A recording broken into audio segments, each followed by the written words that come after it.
worldwide.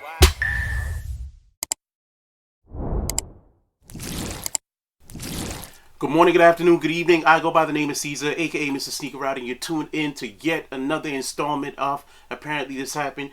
And before we even proceed at this point, I've said it so many times, but in case it's your first time over here, man, like, comment, and if you haven't already, subscribe. Alright? If you think I'm worthy of it, you like my energy, you like my vibes, alright, subscribe. Now, with that being said, today we're just touching base with an update with the Diddy trial. I did not attend I wasn't participating in all the days that were leading up to this particular point because, to be quite honest, trials are really long, winding, so much information, and at some point, the details that were coming out of the whole trial were kind of scrambling my mind. Like, some things were just unbelievable, and at the end of the day, I just felt like, you know what? What are most people saying? Is this a humiliation ritual? Is this a tactic to bring him down a peg?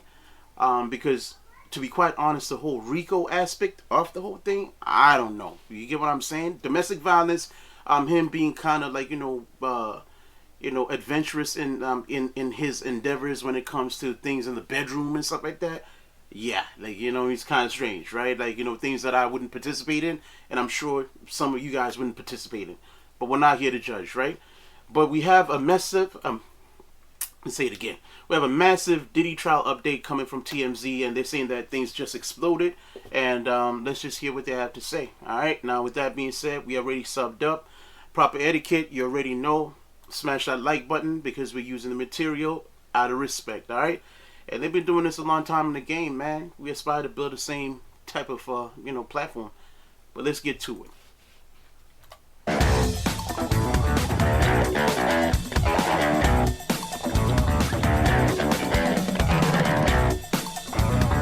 Welcome to TMZ Live. Harvey Levin here. Charles here. So right. The prosecution in the Diddy case, they are winding up now, closing arguments tomorrow and Friday. The jury gets the case probably Monday.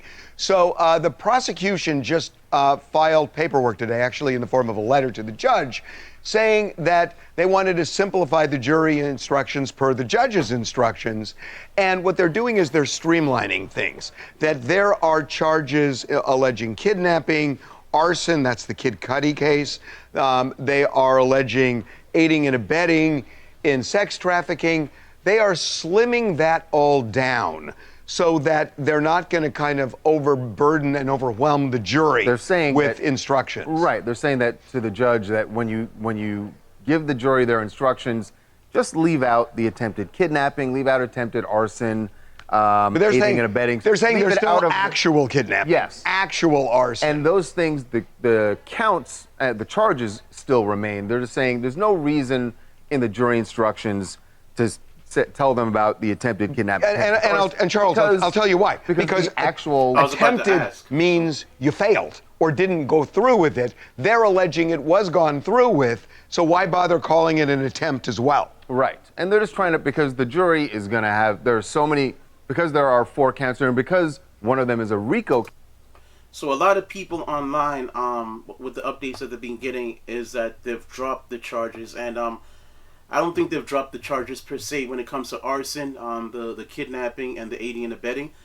I just think that they're doing this as a method because they feel that those particular aspects might confuse the jury, or the jury wouldn't be able to fully understand what is going on with that, or like truly classify that as what they're defining it as. And I think it's a tactic that they're using because they know that all the other evidence that they have is easier to kind of ascertain and kind of figure out from a jury standpoint. I never crossed the bar. I don't know the law like that. I'm just speaking as a civilian. I'm speaking as an individual who's pretending in his mind that, okay, if I was brought up to the jury and I was one of the jurors, what would I be thinking at this time, right? And honestly, I think the feds play a crazy game when it comes to being able to twist narratives, spin stories, because they talked about the baby oil, the baby oil having GHB in it, and we didn't hear anything about that. They talked about so many things, like even with the tapes. So we're talking about, there'll be celebrities in the tapes and everything, and we never heard anything about that. So I don't know if that was a method that they were using to try and kind of spin the narrative before the jury was selected. and so that they're influenced, so that by the time there's a jury, the jury has a preconceived notion about what's going on. I don't know. And this is coming from me. Again, I did not cross the bar, but in the in the words of Hove, I know a little bit, enough to know that and it's just strange to me. But when they're using a method like dropping certain things, everyone is like, oh man, he's gonna walk, They might be dropping those things, those particular items off of the charges because they know that everything else was completely proven. On the flip side, the defense never called a witness, and from what I'm understanding from experts who work within the legal system, they say that the defense never called, and the defense being Diddy's side never called for any type of witnesses, or didn't bring any witnesses to the stand because they have confidence that the prosecution was not clearly 100% capable or able to prove without a shadow of a doubt the charges that they're presenting to the public and to the courts. So it's been a crazy 20-something days, man. Count that has so many underlying alleged crimes. They just want to simplify this so that the jury, when they get their instructions, know So legal what to do. schmiegel. Legal schmiegel. Let's talk about what really matters right Hold now. on. I want to say that I know what you want to get to, and we should, but this also plays into that because this is going to be a very complicated thing for the jury Super to complicated. look at. And they are potentially going to be under a bit of a time crunch. So Yeah. it looks like each side is going to take a day. So tomorrow, Thursday, closing argument. there will be a prosecution's closing argument. Friday, the defense's closing argument.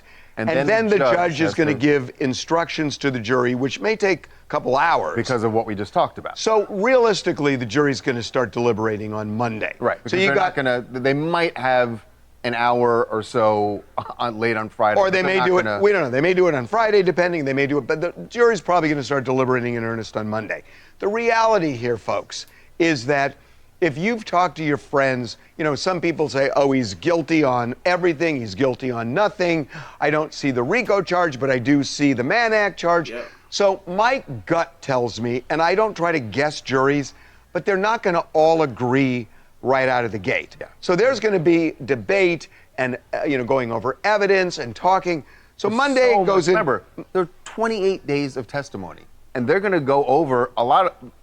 No, remember, in O.J. Simpson there was 9 months, but they came in 2 hours. Yeah. So it really. That was. It really just depends. But I think Monday's going to bleed into Tuesday, and then if you get into Wednesday, there's an issue. Now things start tightening up. Yeah, they're really up against the clock because Friday's July 4th, Thursday's July 3rd. Do they want to come in on Thursday? Well, Thursday the courts are closed. Or do they want to get it done on Wednesday? And not only that, there's a court holiday. So court is closed on July 3rd and 4th. That is Thursday and Friday. So what's the best way to get to consensus on Wednesday? The looming idea that you will be dragged into court through a skeletal staff that Judge Subramanian can say, I'm going to open up just the jury room. I'm going to have a skeletal staff come in on a holiday, and you guys are going to continue deliberating. That's going to drive consensus in that jury room to say, hey, I got plans. I want to see some fireworks. You better all get on board. You can listen to Derek and, based on his record, say, look, he's a doofus. But in this case, he's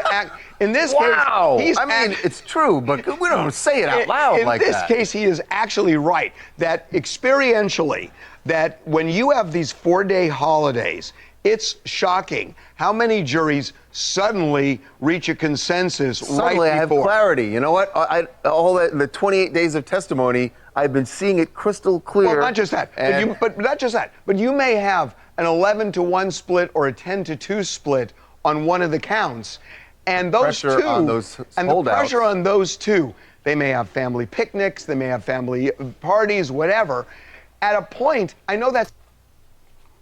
It's just crazy to me that when it comes to coming together as a jury and getting a verdict, right? Everybody has to be in agreement.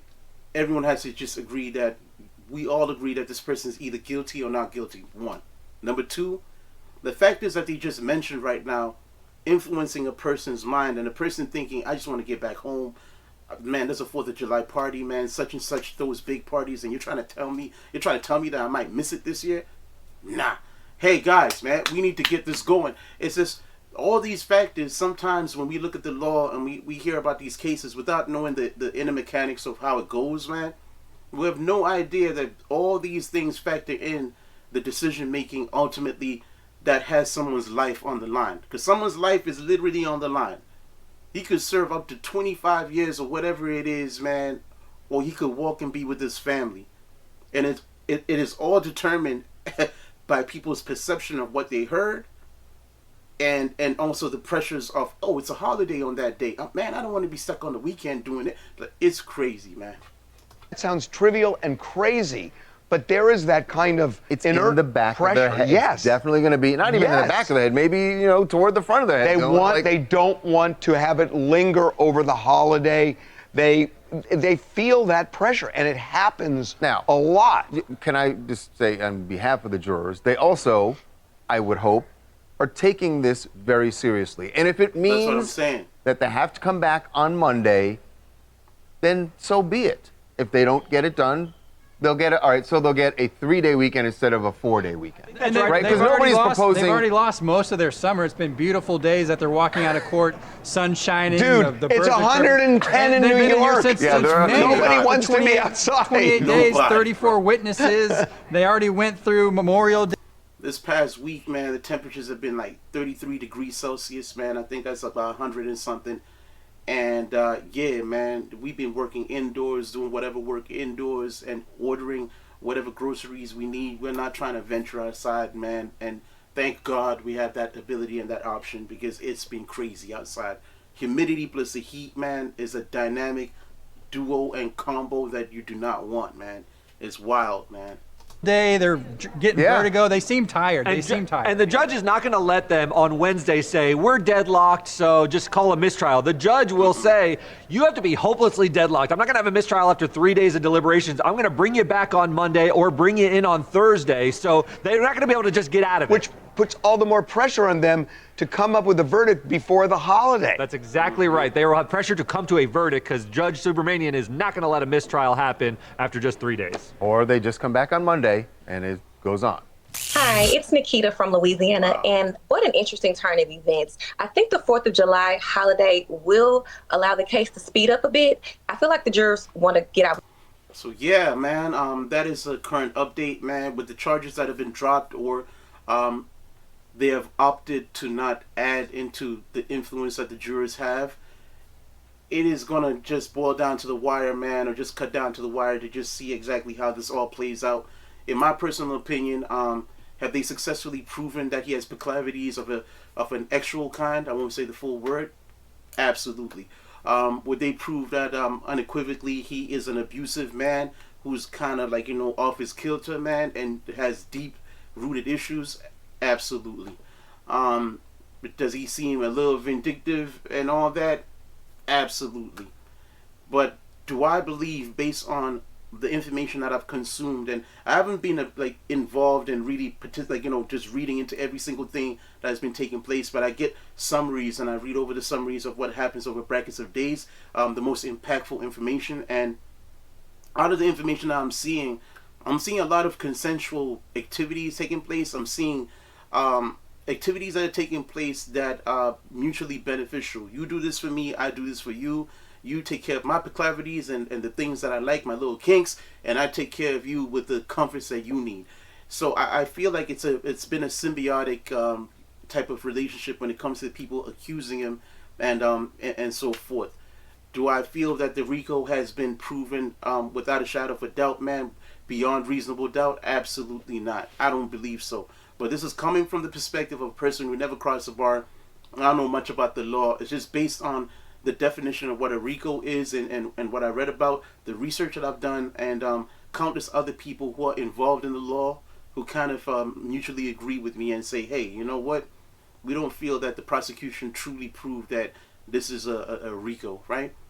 So yeah, it's just boiling down to what will the verdict be. If I'm gonna be Cleo for a second and just use prophecy, I feel that yes, he's gonna walk. That's what I personally feel, right? Do I feel that his image is gonna take a hit? They're probably gonna have the biggest party when he comes out. It's gonna be a huge celebration, right? Do I feel his image in terms of like how people perceive him has kind of been tarnished? Absolutely. In terms of business and everything, this might be the end for him, and he can just ride off into the sunset, still close to being a billionaire, or is still a billionaire, and it is what it is. All right. Again, my name is Caesar. I appreciate one and all, aka Sneaker Route. I appreciate one and all for just like locking in. Do me a solid if you haven't already. Subscribe, like, comment. Tell me what you think about what is taking place, and has your viewpoint of him changed? Did you always think he was like that? Did you always think he was kind of weird? Just let me know what you think, right? And yeah, man, you've been locked into apparently this happened, and I'll get you up. I can't even speak, man. I'll get up with you guys in a second, man. This is crazy, man. Don't chase a number, chase a dream. I got more to do, man. So I'll get up with you guys in a second. I'm a little bit preoccupied because I got a ton to do, man. Real life. One. With their family and enjoy themselves for the weekend. So it'll be interesting. Worldwide.